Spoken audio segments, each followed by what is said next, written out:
আজকে আপনাদেরকে দেখাবো যে কিভাবে ঘাসগুলো আমরা রোপণ করি, কাটিং ঘাসগুলো, নেপিয়ার ঘাসগুলো।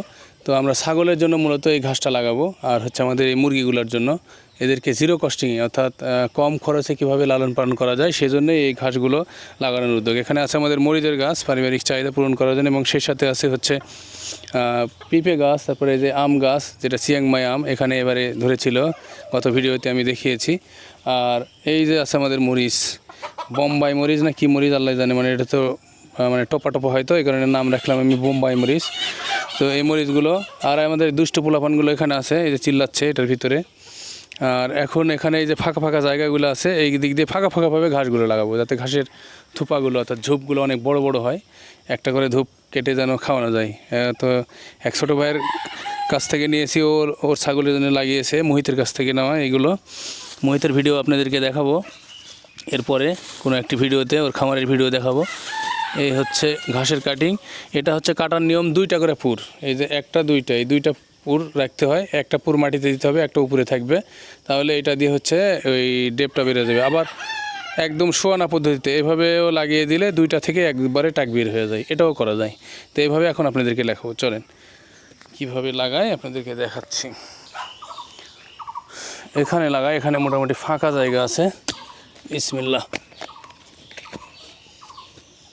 এইভাবেও আমরা লাগাতে পারি, খুব বেশি পুত দিতে হবে না, হালকা এইভাবে দিলে হালকা একটু অ্যাঙ্গেল থাকবে।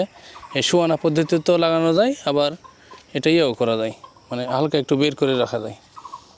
আচ্ছা থাক, যেহেতু আমাদের বালু মাটি আমরা হালকা একটু বাহির করে রাখবো, তাছাড়া আবার ঘাস পচে যেতে পারে। এখন বৃষ্টির সময় প্রচুর পরিমাণে পানি জলাবদ্ধতা হচ্ছে, এই মডেলটাই হচ্ছে বেটার। এইভাবে আপনারা লাগানোর চেষ্টা করবেন, তাহলে আর গাছগুলো মিস যাবে না।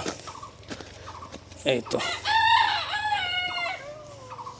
আমরা ঘাসগুলো বেশ বড় করব না, ছোট থাকতেই ছাগলকে এবং মুরগিকে খাইয়ে ফেলবো, এই কারণে এই জায়গাতে লাগানা।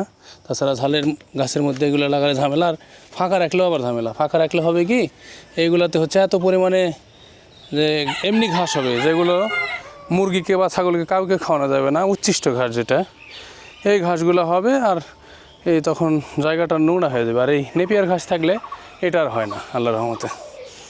এই আর কি, এইভাবে পুরোটা লাগায় শেষ করে দিতে হবে। এবার আপনারা এখন বর্ষাকাল ঘাসগুলো লাগাতে পারেন, নেপিয়ার ঘাস, পাকচুং ঘাস, জারা ঘাস, বিভিন্ন মডেল আছে, বিভিন্ন জাতের ঘাস আছে। এগুলো লাগালে আপনারা মুরগিও খাবে, আবার হচ্ছে ছাগলকেও খাওয়াতে পারবেন, গরু যারা পালতেছেন গরুকে খাওয়াতে পারবেন, যারা ডুম্বা পালতেছেন ডুম্বাতে খাওয়াতে পারবেন। আমাদের ডুম্বা নিয়ে কাজ করার ইচ্ছা আছে, অলরেডি শখ হয়েছে আর কি, আমরা করতে পারি এটা নিয়ে। রিসার্চ চলতেছে, আমাদের গবেষণা চলতেছে। এই তো এইভাবে আপনারা ঘাস লাগাবেন এই সময়ে, এবং এই ঘাসগুলো কেটে খাওয়াবেন। ঘাসের আপডেট পরবর্তীতে আবার দেবো ইনশাল্লাহ। আজকের মতো এখানে বিদায় নিচ্ছি। আসসালামু আলাইকুম রহমতুল্লাহ।